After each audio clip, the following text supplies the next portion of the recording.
Pamela's death was the beginning and the end of the Voorhees legacy at Crystal Lake, despite what you might hear from certain people. What happened was Jason drowned. He did drown, but the currents are a little funny at Crystal Lake. He washed up on the other side. Who knows how he managed to survive on his own? He could have eaten anything. Rabbits, bears, maybe a little shih tzu coming through the woods. So you're telling me that all these years he spends growing up in the wilderness, he's out in the wild, he never seeks help. He never looks for his beloved mother. Take Alice Hardy, the counselor who cut off Mrs. Voorhees' head, dead 2 months after the massacre. It was Jason. It was a revenge killing all the way. And even though they never found her body, they found blood. Blood everywhere all over the apartment. So explain to me, this is an interesting point, explain to me how Jason knew where Alice Hardy lived. Did he look her up in the phone book?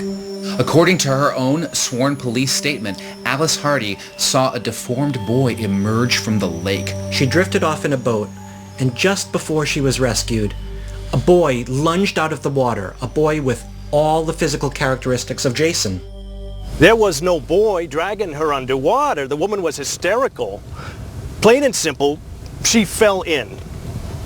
She was damn lucky too, the sheriff was there to save her. The timeline makes no sense anyway. I mean, even if Alice had been pulled under the water by some aquatic boy monster, how could it be Jason? Wouldn't he have been full grown by then? He drowned 20 years earlier, but a boy jumps out of the water and grabs her. I call bullshit on that.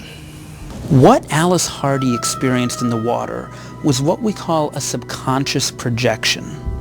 The suggestion of this drowned child had already taken root in her psyche during her confrontation with Mrs. Voorhees. Well, who gives two shits either way? I mean, Jason drowned, his mother got what she deserved, and that was the end of that business. All the insanity that followed was just a bunch of nut jobs trying to bring the legend to life. What about the eyewitness testimony of the survivors and the hundreds of residents who claim to have seen him?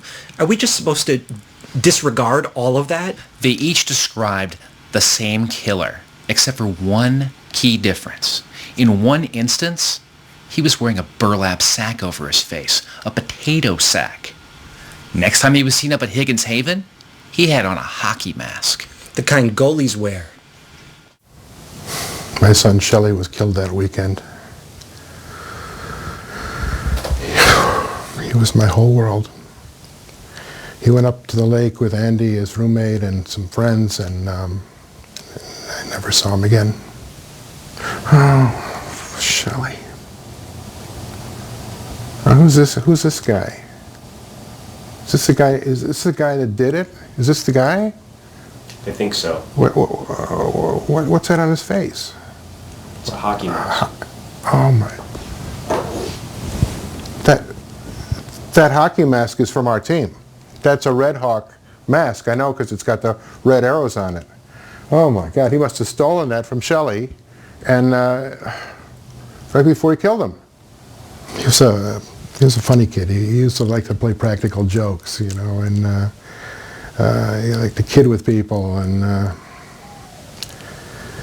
guess this time the joke was on him. The suspect responsible for the lakeside slayings this weekend was struck down by a fatal axe blow to the skull.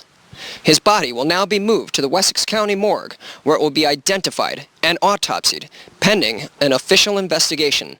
As it turned out, the suspect was never identified because that same night his body was stolen out of the hospital.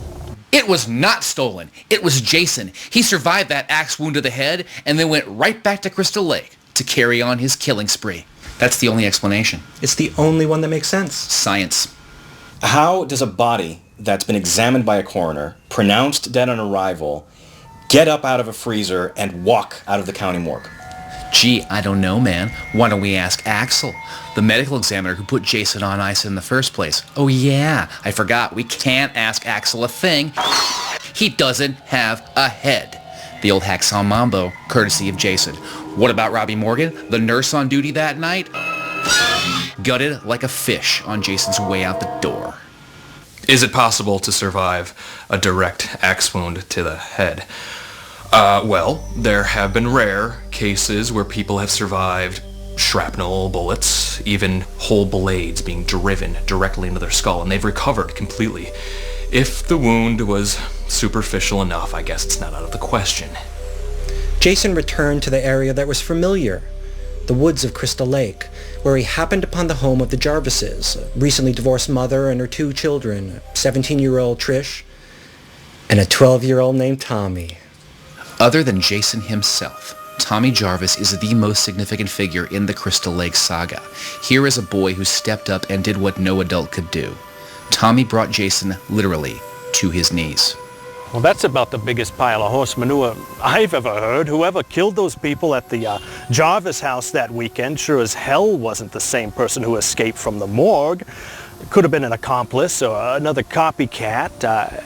It sure as hell wasn't Jason Voorhees. Oh, Tommy was a bit of a precocious child. He had a great imagination.